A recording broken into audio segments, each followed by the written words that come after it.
Very warm greetings to all. Let's start with the FreeCAD tutorial 33. In this tutorial we will continue with the finite element methods का थोड़ा सा और एक तरीका देखते हैं. इसके अंदर जो what I want to show here is कि हम कैसे एक कार के बोनेट की एनालिसिस कर सकते हैं जब वो किसी पिलर से टकराए, या काफ़ी कुछ हम चेक कर सकते हैं कार के अंदर कैसे एक्सीडेंटल ट्रायल कैसा हो रहा है उसका. इस टाइप से एक अंदाज़ा, एक जजमेंट ली जा सकती है कि कैसे उसके बॉडी स्ट्रक्चर पे इफेक्ट पड़ेगा, कैसे वो मिनिमम स्ट्रेस के साथ वो ब्रेकेज करे, और जो शॉक है एक ह्यूमंस जो हम लोग लिविंग बींग्स अंदर होते हैं उनको मिनिमम इफेक्ट करे. तो ये एक टेक्निक हम यहाँ पे यूज़ कर सकते हैं. We can use this technique over here. यहाँ पे मैंने कुछ कॉन्टैक्ट्स की टेक्निक यूज़ की है जिसमें कॉन्टैक्ट्स लगाए हैं, और कॉन्टैक्ट्स के साथ उसके डिस्प्लेसमेंट को देकर और कुछ डिस्प्लेसमेंट को रिस्ट्रिक्शन करके इस चीज़ को देखा. तो आइए देखते हैं पहले ये कैसे एनिमेट करेगा. यहाँ पे आप देख रहे हैं मैंने स्ट्रेस का ऑप्शन लिया हुआ है और स्ट्रेस मुझे यहाँ पे मिल रहा है. तो यू कैन सी दैट यहाँ पे 1 से स्ट्रेस लिया. अगर मैं डिस्प्लेसमेंट लेता हूँ तो डिस्प्लेसमेंट में अगर मैं देखूँ तो धीरे धीरे इफ आई सी दिस कि कैसे जब पोल जो है आपका टकराएगा तो कैसे वो बेंड होगा. तो यू कैन सी दैट कि हमारा कैसे बेंड हो रहा है बोनेट आगे से, पोल पे भी उसका इफेक्ट आ रहा है. तो उसमें हम डिस्प्लेसमेंट अलग अलग डायरेक्शंस में देख सकते हैं कैसे हमारे डिस्प्लेसमेंट्स अलग अलग डायरेक्शंस में कहाँ कहाँ क्या क्या आ रहे हैं, दैट वी कैन सी. और स्ट्रेसेस भी हमारा कहाँ कहाँ क्या क्या बन रहा है, अलग अलग स्ट्रेसेस कहाँ कहाँ क्या क्या बन रहा है, दैट वी कैन सी. इसको करना कैसे है, लेट्स सी दैट. इसको देखते हैं कैसे करना है. तो पहले मैं क्या करता हूँ, मैं हमने पहले मैं आपकी सारी फाइल्स जो हैं पहले मैं सारी डिलीट कर देता हूँ. और हमने बेसिकली 2 बॉडीज़ बनाई हैं. What we did 2 bodies. एक कार की बॉडी बना ली और एक हमने पिलर बना लिया. यहाँ पे 2 बॉडीज़ हमने बना ली हैं यहाँ पे. That is what we did. General जब ये अब डिटेलिंग्स में हम जा सकते हैं. We can make a car with the tyres and all those things. मैंने जस्ट एक एग्जाम्पल यहाँ पे लेके दिया. तो मैंने जो यहाँ पे देखा था वो सिर्फ टायर को नहीं कंस्ट्रेंट किया. अगर मैं टायर को कंस्ट्रेंट कर दूँ तो ज़्यादा बेटर रहेगा, क्योंकि उससे फिर पूरी बॉडी पे इस पिलर का क्या इफेक्ट होगा वो मुझे दिखने लगेगा. तो पर मैंने यहाँ पे जस्ट एक शो करने के लिए हल्का सा नीचे बेस को कंस्ट्रेंट किया, जिससे कि आगे का बोनेट जो है मैंने वो अलग रखा हुआ है. तो मुझे बोनेट का मोशन दिख गया, बाकी गाड़ी पे उसका इफेक्ट नहीं पड़ा. बट हम टायर को कंस्ट्रेंट करेंगे तो पूरी गाड़ी पे जितनी भी डीपली डिज़ाइन किया होगा हमने गाड़ी को, उस पर उसका इफेक्ट दिखा देगा. चलिए अब आगे देखते हैं इसको कैसे करना. तो बॉडी मैंने 2 बना के उसका फ्यूजन कर लिया पार्ट में जाके. सो हम देख चुके हैं पहले भी कैसे हम इसको वर्क करते हैं. जैसे 2 बॉडी पार्ट डिज़ाइन में बना ली, उसके बाद पार्ट में जाके यहाँ से हमें फ्यूजन ऑप्शन मिल जाता है. इस फ्यूजन ऑप्शन को करके हमने इसका फ्यूजन बना लिया. उसके बाद फिर हम FEM वर्क बेंच में जाएंगे. FEM वर्क बेंच में जाके हम इसका एक एनालिसिस स्टार्ट करेंगे. मटेरियल हम यहाँ से हमें लेना पड़ता है बाय डिफ़ॉल्ट मटेरियल. वैसे इसमें मटेरियल की हमको ज़्यादा ज़रूरत पड़ती नहीं है, लेकिन हमें एक बाय डिफ़ॉल्ट लेना होगा, नहीं तो एनालिसिस कंप्लीट नहीं होता है. तो मैंने ऐसे ही जस्ट एक सॉलिड ऑप्शन लेके एक इसको ओके कर दिया. मैंने असाइन नहीं किया किसी को मटेरियल, पर एक मटेरियल मैंने यहाँ पे ले लिया. अब मैं क्या कर रहा हूँ, मैं 2 बॉडीज़ मेरी बनी हुई है, इनकी मेशिंग कर लेते हैं. तो मैंने फ्यूजन ऑप्शन लिया. इसमें जनरली हम जीमेश भी कर सकते हैं, दूसरा भी कर सकते हैं. जस्ट फॉर ट्रायल देखने के लिए मैं इसको कर लेता हूँ. तो ये मैंने एक मेशिंग कर लिया है, नेटजेन वाला मेशिंग हो गया है. अब मुझे 2 मैं मेशिंग को अभी हाइड कर लेता हूँ. मुझे मेशिंग को अभी यूज़ नहीं करना है. फ्यूजन को हम रख लेते हैं सामने, हमारी जो बॉडी है उसको विजिबल कर लेते हैं. अब इसमें मैं कुछ डिस्प्लेसमेंट्स फिक्स करूँगा. ये थोड़ा सा देखने वाला है कि हमने डिस्प्लेसमेंट्स कैसे फिक्स करनी है. तो डिस्प्लेसमेंट में हम यहाँ से हमारे पास डिस्प्लेसमेंट का ये एक ऑप्शन आ जाता है कंस्ट्रेंट पैरामीटर करने के लिए. तो यहाँ पे मैंने सबसे पहले इसके जो 2 टॉप सरफेसेस हैं, एक ऊपर का है और एक जो नीचे का बॉटम सरफेस है, इसको मैं दोनों को ले लेता हूँ. पहले मैं एक को ऐड कर लेता हूँ, उसके बाद फिर मैं दूसरे को ऐड कर लेता हूँ. तो ये दोनों सरफेसेस मैंने यहाँ ऐड कर लिए हैं.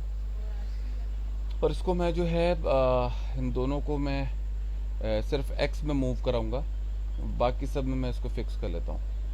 इसको मैं सिर्फ X में मूव करा रहा हूँ, बाकी सब में मैं इसको फिक्स कर ले रहा हूँ. रोटेशन और सब में सिर्फ X का मूवमेंट मैं इसको डिज़ाइन के हिसाब से कितना मेरा बॉडी का और इसके बीच का गैप है उसको कवर करने के लिए. तो फॉर एग्जांपल इसका डायरेक्शन मैं -35 ले लेता हूँ, क्योंकि इसका ऑपोजिट डायरेक्शन में जाएगा ये. तो -35 मैंने इसका अराउंड ले लिया. बीच का गैप जितना था उससे थोड़ा सा ज़्यादा रख लिया ताकि गाड़ी के साथ स्ट्राइक करे वो, और इसको ओके कर दिया. ये मेरा एक कंस्ट्रेंट यहाँ पे जो है डिस्प्लेसमेंट कंस्ट्रेंट मेरा यहाँ पे बन जाता है कि किस डायरेक्शन में वो डिस्प्लेस होगा। तो ये मैंने इसको दे दिया है। दूसरी चीज़ मैं एक इसके लिए कंस्ट्रेंट बनाऊंगा कि मेरी जो व्हीकल है ये अपनी जगह पे खड़ी हुई है और मैं इसको मूव कर रहा हूँ। दोनों में से एक ही बात है, अगर मैं इसको खड़े रखूँ इसको मूव करूँ या इसको खड़े रखूँ इसको मूव करूँ, दैट विल बी देयर। तो मैंने यहाँ पर अब व्हीकल को ऑलमोस्ट एक जैसा रिजल्ट मिल जाता है। थोड़ा बहुत वेरिएशन ज़रूर रहता है लेकिन almost we will get the closer one. अब इसके अंदर हम यहाँ पर एक और ऑप्शन ले लेते हैं कंस्ट्रेंट का, जिसमें मैं व्हीकल को कंस्ट्रेंट कर दूंगा। डिस्प्लेसमेंट का ले रहा हूँ मैं यहाँ पे, ध्यान रखिएगा मैंने डिस्प्लेसमेंट ऑप्शंस लिए हैं यहाँ पे। वैसे मैं चाहूँ तो इसमें यहाँ पे कंस्ट्रेंट भी कर सकता हूँ, लेकिन मैं पूरी बॉडी को ना कंस्ट्रेंट करके मैंने अब सबसे पहले ये फेस लिया। ये देखिए मैं इसको फ्री रख रहा हूँ ताकि ये सिर्फ स्ट्राइक करे। वैसे अगर मैं टायर को कंस्ट्रेंट यहाँ डिस्प्लेसमेंट कंस्ट्रेंट कर दूंगा उसका, तो वो पूरी बॉडी पे उसका इफेक्ट दिखा देगा। So that we can do practically. अभी जस्ट यहाँ पे मैंने इसको पूरा फिक्स कर दिया, इसका एक्स वाई जेड डायरेक्शन में रोटेशन में देना चाहता हूँ तो मैं दे सकता हूँ, that is not a problem. वो भी डिपेंड करता है कि हम इसकी रोटेशन भी फिक्स करना चाहते हैं तो हम कर सकते हैं। तो दैट इज़ देयर। तो ये मैंने पूरा इसको जो है फिक्स कर दिया है यहाँ पे। We don't want much over this. ये मेरा पूरा एक फिक्स आ गया है यहाँ पे। तो ये चीज़ मैंने जो है अपनी दोनों मोशंस जो है यहाँ पे फिक्स कर दिया। इन दोनों के बीच में मैं कांटेक्ट दे देता हूँ, क्योंकि इन दोनों के बीच में कांटेक्ट रहेगा। तो कांटेक्ट देने के लिए मुझे यहाँ से कांटेक्ट के लिए मेरे पास एक ये ऑप्शन है। तो इसमें मैं जो मेजर कांटेक्ट है वो ये वाला रखता हूँ, क्योंकि इस पर मैंने इफेक्ट देख लेना है, तो इसको मैं ऐड कर देता हूँ। और जो मेरा दूसरा कांटेक्ट है जो मेरा स्ट्राइक करेगा, ये रख लेते हैं स्लेव कांटेक्ट, हम ये रख लेते हैं। तो ये मेरे दो मास्टर और स्लेव बन गए हैं कॉन्टैक्ट्स। और इसके बीच में मैं यहाँ पर मेरा स्टिफनेस काम करेगा। यहाँ पे मैं इसको स्टिफनेस दे देता हूँ 2-1।